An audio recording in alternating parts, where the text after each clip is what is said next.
It's day 329. I've got 1,100 tonnes of oilseed rape left in this shed. That shed, the other side of that wall, is completely empty. It was supposed to be having 2,000 tonne of wheat feed going into it. Anyway, that boat got diverted because of something to do with the tariff to Southern Ireland. So now that boat's not coming in, but there's one coming in with 3,500 tonne of sugar beet pellets. Now, we moved all that wheat out of that shed into this shed to make that empty because that was a 2,000 tonne store. Now we've got to move that wheat back out of this shed because this is a 3,500 tonne shed, and also that oilseed rape. So the maths behind it say that we've got to have a trailer leaving the shed every 6 minutes for 9 hours solid tomorrow. So I'm going to start moving some of the other bits and bobs around so we've got room to stuff that wheat in another shed and stuff that next door. So tomorrow is going to be a busy day. With today being Valentine's Day, it's very important to treat the one you love. So I'm going to put the number plate on the combine. I think she looks really good wearing it, don't you? So this was yesterday's quiz question. It's a pendulum in a tub of oil, basically. What happens is, as the combine rocks, the pendulum swings. It opens valves in the top of here, which causes the sieves inside. So instead of just shaking backwards and forwards, they'll shake ever so slightly side to side, and that will encourage the grain that's sat on them to sit leveler and the chaff to be sorted easier. So class have got a really good demonstration, like a computer generated thing, so I'll try and record that and put that on because they'll explain it better than I can and you can see it moving and happening. So I'll try and put that on now. The new 4D cleaning system from Claas consists of two components. The first component is the automatic incline-dependent rotor-flap control system, and the second is the automatic incline-dependent fan control system. The automatic rotor-flap control system makes use of an additional third pair of rotor flaps. This means that there are 3 rotor flap segments per rotor and a total of 6 rotor flaps which can be actuated. On level ground, the 4D cleaning system operates passively in the background. However, it does not intervene in the residual grain separation and cleaning processes. If the machine now inclines laterally, the usual 3D cleaning system is activated automatically. If the lateral indication now increases, the 4D cleaning system is activated automatically. From a starting point at which the rotor flaps are completely open, the downhill-facing half of the first pair of rotor flaps closes. The grains can now only be separated via the uphill-facing half of the rotor flaps. If the incline increases even further, the same procedure is applied to the second and third pair of rotor flaps. This causes the crop to be guided actively, and there is more uniform loading of the returns pan and the preparation floor, as well as the upper and lower sieves. If, however, the rotor flaps are closed at the starting point, the respective halves of the rotor flaps open as required in sequence from third to second to first.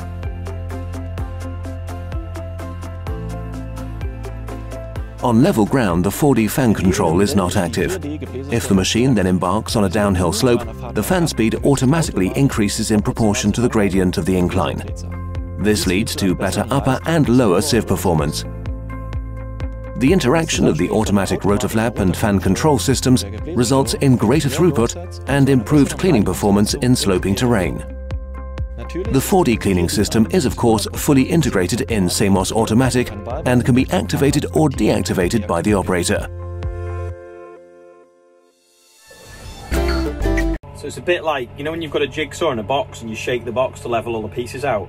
Well, if you shake the box on an angle, if the pieces are all in one end and you shake the box on an angle, it'll slide it to the other end. Well, that's how the 3D and the 4D sieves work. When the pendulum swings, because it knows it's on uneven ground, it'll start shaking at a slight contour and distribute the stuff evenly over the sieves. And it's the same where it's falling out the rotors. The flaps will stop, will adjust to let it all fall equally onto the sieves. Otherwise, you just end up with it loaded down one side of them, and there's no cleaning capacity then. A bit like using the corner of a cheese grater rather than all of it. Time to take the drainer off. We're going to need all the tractors tomorrow. Moving trailers of grain around, delivering wood chip, etc. So we'll drop this off and we'll resume draining in a few days when we get more time. Front tyre on the back tyre on the drill's a little bit soft, and I've got an air point on the front of the tractor to blow it up. It won't quite reach, it's like 6 inches too short. So I'll have to move the rollers and then try and go to the other side. And we're off. Just gotta find somewhere to put them now out of the way.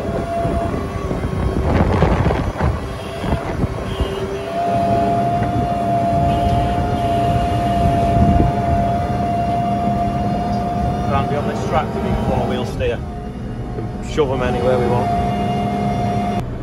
They'll have to go on the edge of the car park.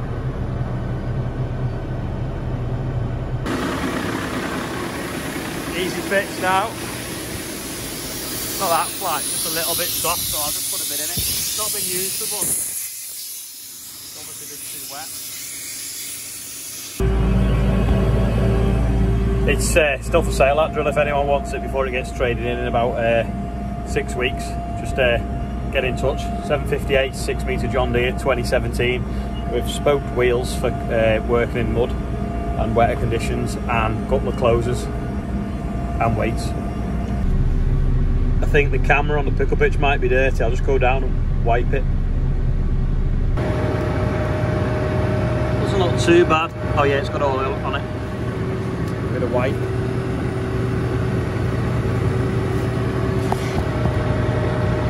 It's better.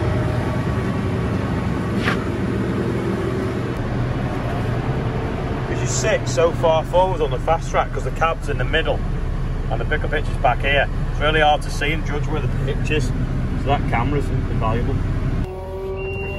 I'm moving this straw now out of the way so that we've got some room to move the baler across from one store, because the baler's parked in one of the grain stores and I want to get it out of there. So I had a straw trailer parked in the shed, so I'm going to put this straw in here out of the way and then move the baler across to where that trailer was parked.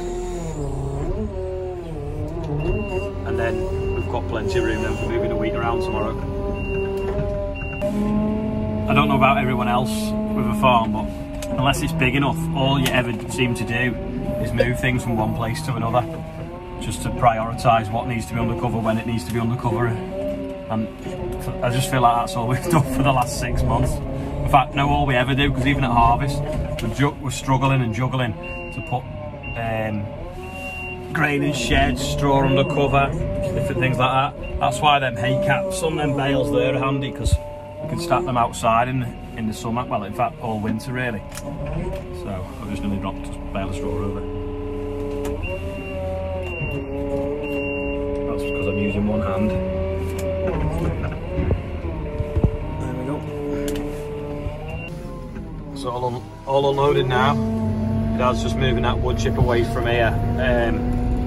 For some reason we've got a concrete wall, then we've also got concrete A blocks, so we're going to move the chip over, the A blocks over, and create a gap in the middle there, and we can move this sand out of the way, and then it's not in the way for people, the wagons backing into this shed on Tuesday. Need to move my scarecrows as well. Got Boris on the front. These are the scarecrows we had for this sweet corn celebrity scarecrow trail that we did in the summer after the sunflower maze had shut, but unfortunately it flooded because of the drainage pumps couldn't keep up, so we couldn't open it for as long as we'd have liked, so thanks to that Environment Agency. The baler's quite tight in this corner, so I'm going to move it with the telehandler on the front with a shackle so I can get it round that bend without shunting too much and having to move the motorhomes out of the way. I think it's just going to cut the corner, so I'm going to put it in four-wheel steer. It says. I'm going to put it in crab steer, needs to be in neutral. And then now I turn the wheels, it'll all go in the same direction. So I can basically drive sideways and pull it over a little bit more before I swing. That's the plan.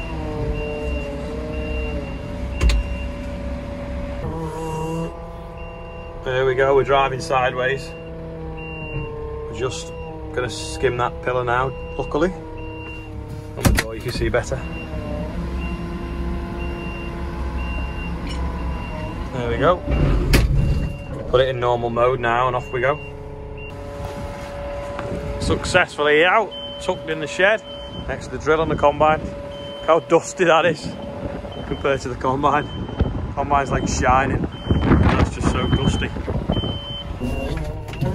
Move these blocks over now from there to there. Give us room for that sand.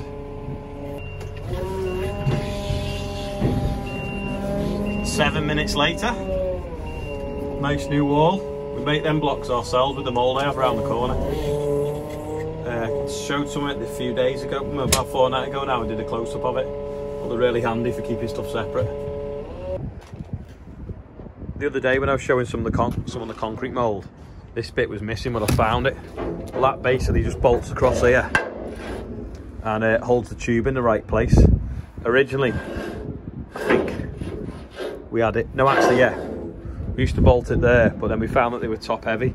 Now we bolt it that way a little bit and it's just about right, and we use a piece of this, but thicker. That's only 6 inch, 4 inch. We use 6 inch and that's what the pallet time goes into lifting. 6 inch square gutter would be better, but I don't know whether you can get it. Today's quiz question is, does anyone know what that number is for? If you do, leave it in the comments. I'll tell you tomorrow. It's on the front of one of the grain trailers. It's been really windy again today, but we've still got 2 ton of urea left to spread on the last field. So the fertiliser's still on the back of the tractor, in the back of the shed. So I'll leave it on till morning, and then if it's still in the morning, I'll shoot out, get it done, then we can take it off, get a trailer on it, and then we'll be using that then for shuttling the grain from one shed to another. This trailer's going out with wood chip in the morning. That one we're keeping it dry because that's going to be moving oilseed rape. And a wet trailer, oilseed rape sticks to it. You can't get it out. Like if you get one that's split in half, it's like super glue. So keep that one dry. The other one's got a sheet on, that's outside. That'll stay dry. Like I say, wood chip on that. Job's good. Get going in the morning. Last job of the day, move the trailer with the broken drawbar with a strap rather than the pallet fork. We don't want to bend the pallet forks again, do we, Richard? Just going to stuff this out the way, and then we've got plenty of room for the wagons turning into that doorway over there. This has been parked there by that stone pile you see in the way. So I'll just shove it back here between the wood chip and that wall, and then when we get time we'll get it in the workshop and fix the drawbar. It's just an old trailer, but it's handy for putting seed on and different things. Dad's already started bringing some round in the bucket because he's bored. And he's also been told he's not allowed on the Merlot for the next few days because we're going to be busy using it. That's all for today. So don't forget, have a go with the quiz.